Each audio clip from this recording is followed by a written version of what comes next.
ब्रह्मा मुरारि त्रिपुरान्तकारी भानुश्री भूमिसुतो बुधश्च गुरुश्च शुक्रः शनि राहुकेतवः कुर्वन्तु सर्वे मम सुप्रभातम्। जपाकुसुमसङ्काशं काश्यपेयं महाद्युतिं तमोरिं सर्वपापघ्नं प्रणतोऽस्मि दिवाकरम्। दधिशङ्खतुषाराभां क्षीरोदार्णवसम्भवं नमामि शशिनं सोमं शम्भोर्मकुटभूषणम्।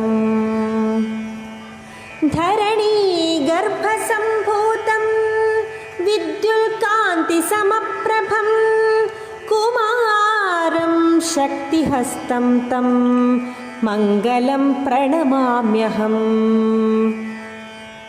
प्रियङ्गुकलिकाश्यामं रूपेणाप्रतिमं बुधं सौम्यं सौम्यगुणोपेतं तं बुधं प्रणमाम्यहम्।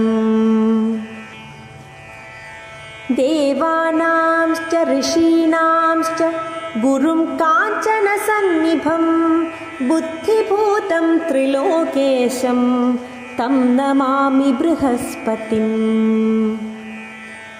हिमकुन्दमृणालाभं दैत्यानां परमं गुरुं सर्वशास्त्रप्रवक्तारं भार्गवं प्रणमाम्यहम्। नीलाञ्चनसमाभासं रविपुत्रं यमाग्रजं छायामार्ताण्डसम्भूतं तं नमामि शनैश्वरम्। अर्थकायं महावीर्यं चन्द्रादित्यविमर्दनं सिंहिकागर्भसम्भूतं तं राहुं प्रणमाम्यहम्।